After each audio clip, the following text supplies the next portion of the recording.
Hello. घबराइए नहीं, आज कोई गाना सुनाने नहीं आया हूँ मैं। एक बात करनी थी आपसे जो मेरे साथ अभी हुई, और मैं चाहता हूँ कि वो सब तक पहुँचे। हालांकि ये एक व्हाट्सएप मैसेज है, इस पर भी मैं वो भी फॉरवर्ड कर सकता था, लेकिन वो लिखने में थोड़ा बहुत लंबा हो जाता, तो शायद आप लोग उसको ऐसे टच करके और फिर वापस सीन करके निकल जाते थे। मुझे लगा वीडियो बनाना चाहिए जिससे शायद आप लोग सुन सकें कि विवेक ने कुछ भेजा है, तो चलो सुन लेते हैं।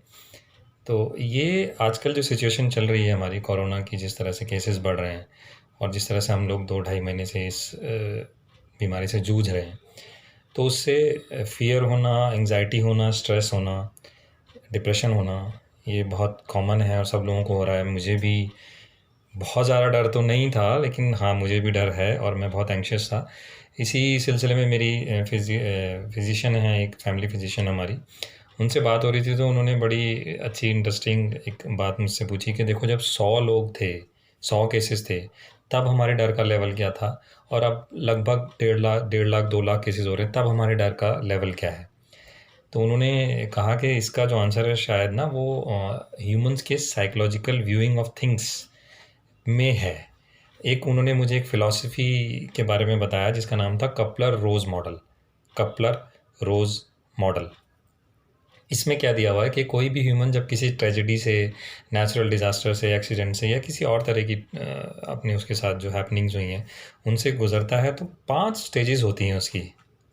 पहली होती है डिनायल, दूसरी होती है एंगर, तीसरी है बार्गेन, फोर्थ है डिप्रेशन या एंग्जाइटी, और फिफ्थ है एक्सेप्टेंस। तो एंगर जैसे डिनायल था, जैसे जब ये स्टार्ट हुआ, कोरोना के सारे केसेस स्टार्ट हुए, तो हम डिनायल मोड में थे। अरे हमारे यहाँ नहीं आएगा, अरे हमको नहीं होगा, अगर हमारे यहाँ आ भी गया तो हमारी हॉट क्लाइमेटिक कंडीशंस हैं, उसमें सर्वाइव नहीं करेगा। अलाना फलाना, हमने थालियाँ बजाई, दिए जलाए, जनता कर्फ्यू लगाया, सब कुछ किया, हम डिनायल के मोड में थे, कुछ नहीं होगा, चला जाएगा, सब भगवान जी हैं, ये सब भगा देंगे हम।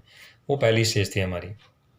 उसके बाद क्योंकि ये गया नहीं, तो लॉकडाउन वगैरह अनाउंस हुए, तो उससे हमारी लॉस ऑफ इनकम हुई, कर्बिंग ऑफ फ्रीडम हुई, जिससे हमें सेकंड स्टेज आई, एंगर।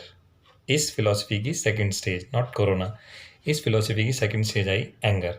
हम एंग्री रहने लगे क्योंकि लॉस ऑफ इनकम हुआ था और हमारी मूवमेंट कर्व हो गई थी।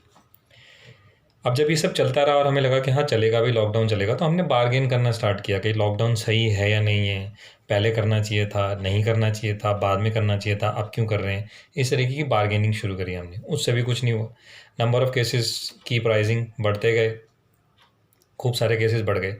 अब फियर हो गया, डिप्रेशन हो गया, किस चीज़ को छुएंगे तो क्या होगा, इससे ना आ जाए, उससे ना आ जाए, पैसों से ना आ जाए, सब्जी से ना आ जाए, कपड़े उतारो, धो के डालो, फटाफट शूज़ भी बाहर रखो, अलाना फलाना सब चीज़ें। ये सारी चीज़ों ने एंग्जाइटीज़ बढ़ाई हमारी, स्ट्रेस बढ़ाया, और बहुत लोगों को डिप्रेशन हुआ, और अभी भी जारी है, और मुझे भी बहुत एंग्जाइटीज़ हुई। उसके बाद आई फिफ्थ स्टेज, एक्सेप्टेंस।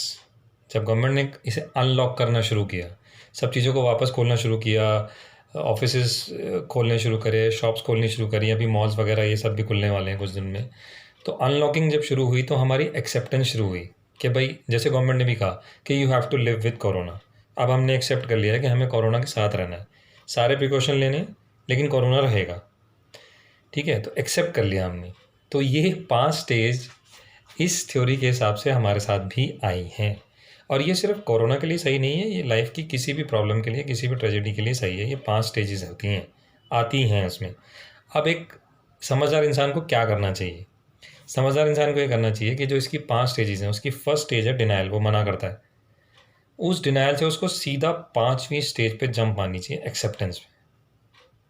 अगर वो 2, 3 और 4 के लफड़े में फंस गया, यानी एंगर, बार्गेन या डिप्रेशन में फंस गया, तो he will get mentally sick, mentally ill, जो बहुत लोगों के साथ हुआ और हो भी रहा है शायद।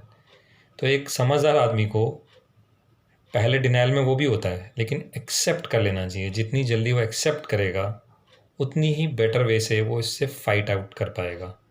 प्रिकॉशन लीजिए सारी, सोशल डिस्टेंसिंग रखिए, हैंड वॉश करिए, मास्क लगा के रखिए, सब रहिए, पर एक्सेप्ट कर लीजिए कि ये है, ताकि यहाँ से बोझ कम हो जाए, फियर कम हो जाए। फियर से बड़ा कोई वायरस नहीं होता। अगर हम इस फियर को कॉन्कर कर लेंगे, तो मुझे लगता है काफ़ी जल्दी इससे उबर पाएंगे।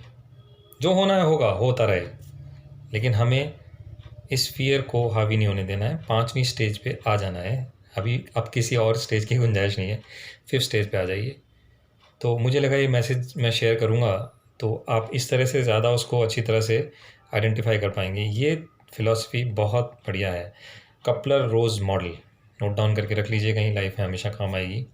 और अगर आपको लगता है कि ये इन्फॉर्मेशन या इस तरह की कोई ये वीडियो और लोगों में भी जाना चाहिए, तो मैं तो अपने कॉन्टैक्ट्स को ये शेयर कर ही रहा हूँ। आप भी अगर चाहें तो इसको शेयर कर सकते हैं। Thank you.